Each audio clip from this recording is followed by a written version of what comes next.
Hello guys, this is tutorial stream, and in this video you will learn how you can set daily reminders for your learning progress in the Babbel application on your mobile phone. So let us begin.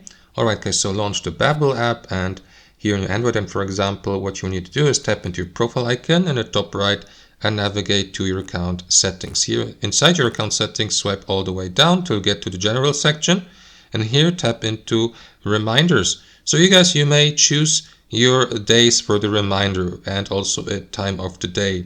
So what you want to do is simply tap into the given day, like Monday, Tuesday, Wednesday, Thursday and Friday. So let me choose all 5 days without the weekend of the week. And after that, also tap into that clock here and set a reminder time for the day, like, I don't know, let's say 2 p.m. in the early afternoon. Tap into OK here. And after that, tap into confirm reminders, and that's it.